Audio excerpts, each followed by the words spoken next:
morning, friends. Myself, Dr. Atul. I'm your faculty for prevention and rehabilitations. So, it's fourth lecture of second week. Till now, we have studied about the periodic various kind of medical examinations, then the lab investigations, the warming up, flexibility, and conditioning. So, what is conditioning? Conditioning is it's a preparation of our body for the sporting activity. So let's start. So what are the components of conditioning or preparation of conditioning program? Basically, conditioning is uh, when some conditioning coach plan for the conditioning program, he keep various activities like endurance, speed, agility, resistance, and flexibility in his mind, and accordingly, he prepare his training program. According to, as per your sports, the weightage depends on the key how much endurance the training in the training cycle he has to put. Like long distance runner, the endurance part will be more, speed will be little bit will be there, agility part might be very less, resistance training, little bit of resistance training in the form of strengthening isotonic exercises and the flexibility exercises. So and while we are preparing for say a team event like football, so it's again the speed part and agility part is might be more. The endurance part will be there, and resistance part is also be there because he has to take a small spurts of speed and agility, and for that he require explosive power. So resistance training must be there, and the flexibility. So his lengthening of muscles will be there, and the proper recovery and should be there. So uh, conditioning program for each and every sports is depend on the requirement of that particular sport. So what is endurance? Endurance is the how long he can get his oxygen to work for that muscle. That muscle, how long he can get oxygen. So it increases the oxygen with the endurance exercises. The oxygen delivery of that working muscles will be increases. It is not like that it keep increasing. There is a limit for each and every uh, thing in the human body. But with the help of exercises, with the help of training, we can increase a bit. And these endurance exercises are the help to build all these things. And there are various parts of or the methods to develop the endurance uh, training. The first is interval training, fartlek training, maximal aerobic speed training, cross training, skill training as endurance. So, as we are talking about the injury prevention, so cross training is generally be used when the athlete got injured and he is not able to do his regular sporting activity. Like a footballer, he is just operated or he is recovering. So uh, he can be advised for swimming or underwater running. So his operated leg uh, um, it not be much utilized or much disturbed, but his aerobic capacity will be maintained.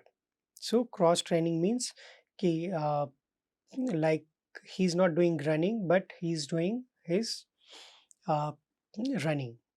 And simultaneously, or vice versa, a swimmer who is recently got operated for his shoulder, he's we are asking him to do the cycling. So it's a kind of a cross training. And by the with the help of cross training, we maintain his aerobic capacity. And the interval training, a particular we have to do a particular uh, running or a sprinting activity, a particular interval, and then we have to repeat a number of time. By doing this, the endurance level of that athlete is increased, or his VO2 max is increased. In the fartlek training, uh, the we have to do exercise with the own time and a particular level. In the skill training as a endurance, uh, here comes the intelligent part. uh, the coach can be or the conditioning coach can ask the team to play with the less number of athlete, or less number of or the size of that sporting field can be increased with the same number of players, or the uh, less number of players, or he has to do after a particular minute, or after a particular interval, extra running or extra activity after a particular interval. So by this, the endurance level of that athlete can be enhanced. uh, like five-a-side football, or five-a-side hockey, or basketball with three players, or after once a athlete reaches on the opposite court, he has to do he has to take a extra round of the hockey ground, or after every 5 minutes everyone has to take a extra round. So these are the skill training with endurance. And speed, it's a self-explanatory. uh, Athlete has to do speed training. How fast, how fast he can do those movement is speed training. In speed training, there are the techniques of training: technique training, speed interval training, and skill training. Now, how fast he can box on a punching box, or how fast he can run. These are all speed training.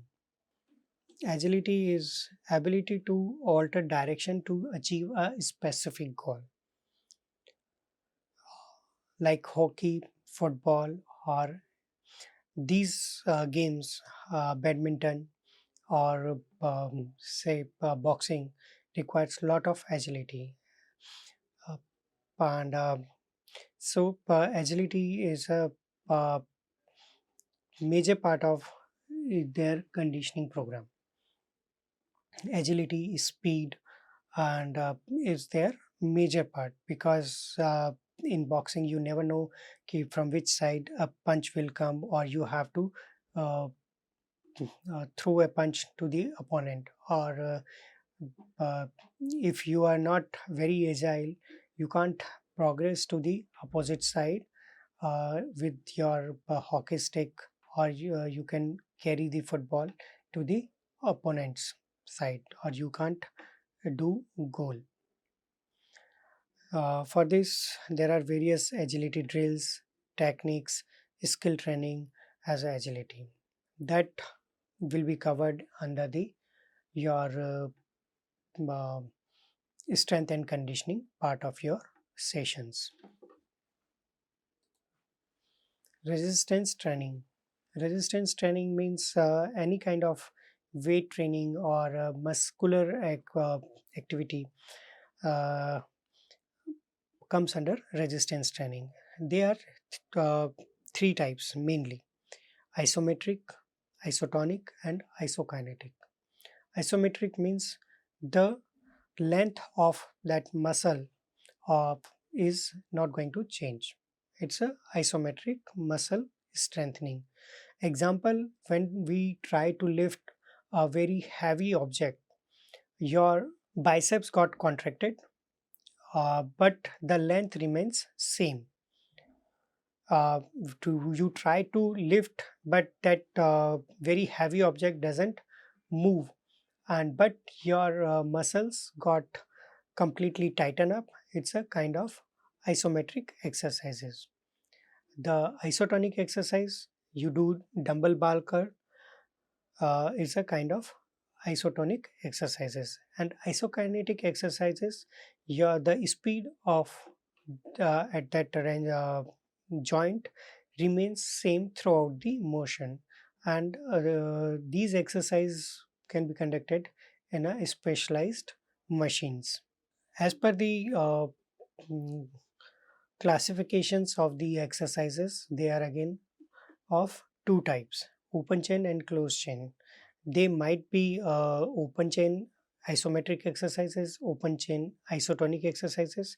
They might be closed chain isometric and closed chain isotonic exercises. It depends on the which type of exercise you are using. The open chain exercises, like any bar curl, dumbbell exercises, they are open chain. And closed chain, like you are doing uh, mm, leg press, it's a kind of a closed chain exercises. When the both the ends are closed, and the quality of resistance exercise by we can develop is a power of muscle strength, then the muscular endurance and the hypertrophy. Doing these exercises, we can change the uh, muscles, the power of that particular muscles, and the strength, the endurance also, and hypertrophy. So there are various methods by which one can do the increase the power. There are various program by we adopt for power program. There are for strength gaining, there are different training program.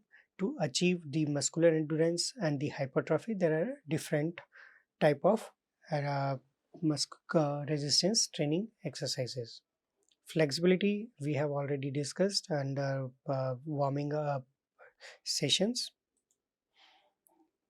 So we till now we have discussed about the periodic medical examinations, the warming up session, then the lab investigations, then the conditioning part.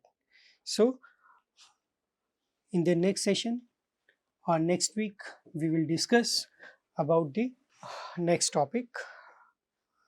uh, Now I can revise the entire program. Pre-participation, the significance of physical examination, uh, types of periodic, pre-participation, post-participation, off-season. No, there is no common for periodic medical examination, pre-participation medical examination, post-participation medical examination. Why it is required, and what is the common procedure? What is the significance of that medical examination? And what generally, and why these investigations, and why there is a requirement of a human performance lab. All these things we have discussed. And what is the significance of warm up sessions? Why is the importance of warming up sessions? What are the components of warm up session? The most is aerobic session, then the stretching exercises or flexibility exercises, and then the sports mimicking activities, like a bodybuilder wants to do, or a weightlifter want to do warming up. So how he has to start? He will do a little bit of jog, for 3 to 5 minutes. He can do skipping, he can do a light walk, or he can do a light jog. Once light sweat or his pulse is about to touch 100 or cross the 90, then he can do his stretching exercises, and then he can do squat or snatching exercises or bar lift or so, or squatting exercises, which is mimicking to his uh, weightlifting main activity. And if a badminton player is want to do a warming up, he can do again for jogging for 3 to 5 minutes, as that he might take a longer duration because his heart rate will not be increases uh, as quick as a weightlifter. So he has to do a little bit more aerobic activity, then stretching exercises for his shoulder, his hamstring, his calf muscles, his glute muscles, his adductors, and then his pectoralis muscles, chest muscles, and then the sports mimicking activity with the help of a theraband, uh, uh, or with the mm, help of his racket, like uh, smashing activities, backstroke, like all these activities he can do. So flexibilities are two types: static and dynamic. Static are when it's a kind of a passive movement, and dynamic, it's a kind of a voluntary action of agonist and agonist muscles. Agonist and muscles for range, our um, elbow is for when we do flexion, is our biceps is agonist muscle and triceps is antagonist muscles. When we extend uh, our elbow resistantly, with the help of some little bit of resistance, we extend our elbow with the help of little bit of resistance or slowly. So one act as an agonist and opposite act as an antagonist. When we do fast flexion extension of elbow, while flexion it's a biceps agonist and antagonist is our triceps, and vice versa when we do slowly. So the role changes. Factors affecting flexibility are age, your sex, joint structures, muscle mass, resistance training, and your activity level. As soon as you not doing any kind of exercise, your flexibility reduces. And static exercise or static stretching should not be lasted more than 30 seconds. The various part of and conditioning training is endurance, speed, agility, resistance, and flexibility. And by the endurance activity, you can increase your oxygen delivery to that working muscles. And by the speed, uh, you can increase your speed activity. Agility is a portion where ability to alter direction to achieve a specific goal. Like when you see Leonardo Messi or Ronaldo, how best in their, matlab, how good they are in their agility. So they all comes through proper training. Resistance, again, there are three types: isotonic, isometric, isokinetic. Isokinetics exercises can be performed only on specialized machines, while isotonic with you can do but with the help of various gym instrument, and isometric you can do on your own. For the isometric activity, you don't require any uh, specialized instrument. And again, it can be divided into the open chain exercises and closed chain exercises. Open chain exercises examples: your barbell curl, your hamstring curl, and closed chain exercises: your leg hamstring, your leg press, and your push-ups are your the closed chain exercises. Resistance exercises, the quality for the Resistance exercises is your power, your strength, muscular endurance, and hypertrophy. To develop all these, there are a different kind of programs by which you can develop your power, your strength, your muscular endurance, and your you can hypertrophy. So thank you so much.